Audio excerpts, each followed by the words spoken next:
Just when you thought that Google was done being aggressive about its hardware, think again. We didn't just get a very early launch of the Pixel 9 series, and we also got a foldable, watch, buds, you name it.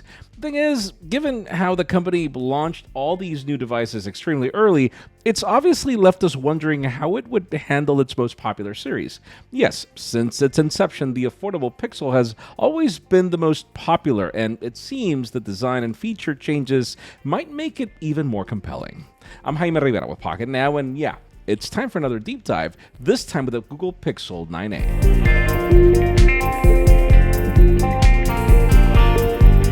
All right, before we get into the nitty-gritty of time changes and stuff, let's begin with what you want to know most about this phone, which is the design, without me apologizing first for if you can hear the rain noise. I don't know, this microphone is really good about that, but it's been raining cats and dogs for the past 3 to 4 days.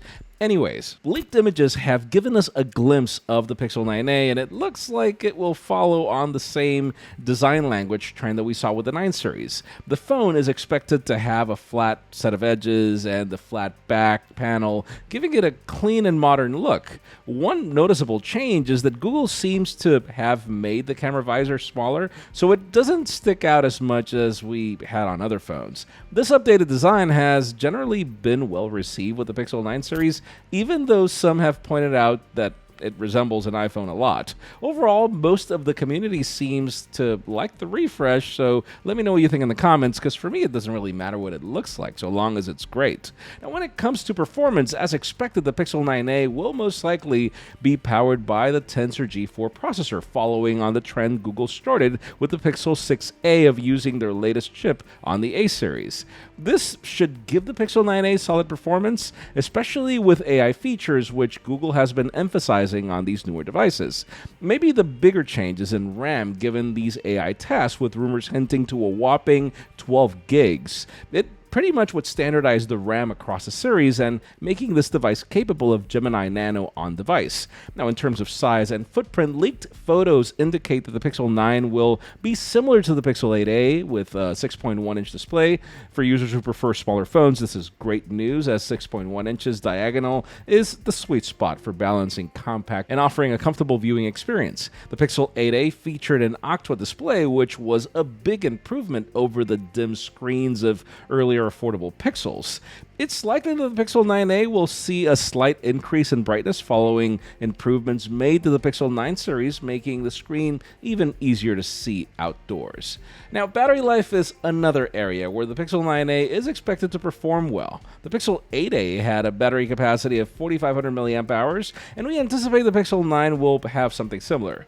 This should offer solid endurance, which we've seen across all Tensor G4 devices for the first time ever in this chip's history. That said, one area where users are hoping for improvements is in charging speeds. The Pixel 8a only supported 18-watt wired charging, which may be considered quite slow. Faster charging would be welcomed on the Pixel 9a, allowing users to top their phone pretty quickly, but we'll see how that goes. Now, if you're wondering what's the catch for this to be an affordable phone, well, there are some disappointing news. Google is rumored to be using an older modem in the Pixel 9a to help cut the cost. This is quite concerning because the older Exynos 5300 modem is not necessarily popular. It was plagued with overheating and poor connectivity issues, so we'll see how that goes. Now, when it comes to software, the Pixel 9a is expected to launch with Android 15 and will likely receive 7 years of software updates, ensuring support until 2032, I think it is, and making it pretty irresistible for the mid-range. Aside from the Gemini Nano, we also hear that features like Gemini Live will be working on it, which brings this interactive conversation offering with task performance and more. Overall, the Pixel 9a looks set to offer a combination of long-term software support, advanced AI, and user-favorite features, maintaining its place as a standout option in the mid-range market, so long as the price is right. More on that in a sec. Now, when it comes to the camera system, which obviously makes a pixel, the Pixel 9a is expected to continue Google's trend of featuring a dual camera setup similar to the previous A series models. While Google's typical use of older camera sensors has been the common trend for affordable devices, its advanced computational photography pretty much ensures you're getting good results. For example, the Pixel 8a featured a 64 megapixel primary sensor and a 13 megapixel ultra-wide, and the results were pretty great if you watch my review.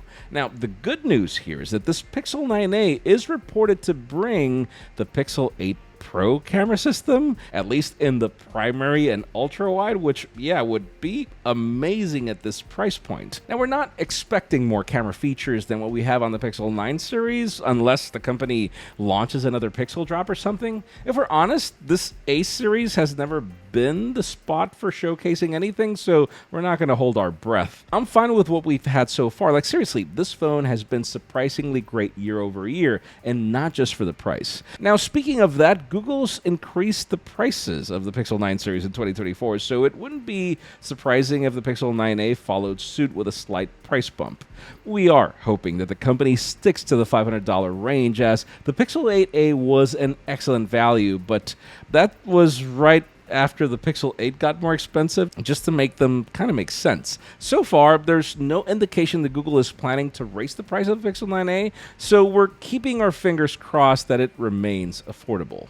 Another change to note is that Google shifted its typical release schedule. The Pixel 9 series, which was usually released in October, came out early August in 2024, which, yeah, pretty much made us scramble everything. Typically, the A series models like the Pixel 8a were released around May, but that's not always the way it was. If you remember, the A series sometimes happened in January, February. Given the new trend of earlier launches, there's a possibility that the Pixel 9 could be released earlier in spring 2025, although nothing has yet been confirmed. To conclude, what can I say? Right now, it's still early for the Pixel 9a, but if it ends up being this good looking, this powerful, and this well priced, we're looking at kind of a winner. Google needs this lineup to succeed. The more the company brings its technology to the masses, the better it does in mindshare. So far, everything points to a great phone coming soon, but it's not like if I'm telling you to wait, because if you could jump on any deal for the Pixel 9 right now, oh yeah, you should totally do that. Let me know what you think about these rumors in the comments down below, and while you're at it, follow us on social media and subscribe to our channel for more videos like this one. You can also follow me on my personal handles to see me look forward to this A series probably more than ever. Please give this video a thumbs up if you like what you saw. I'm Jaime Rivera. Thanks so much for watching. We'll see you on the next one.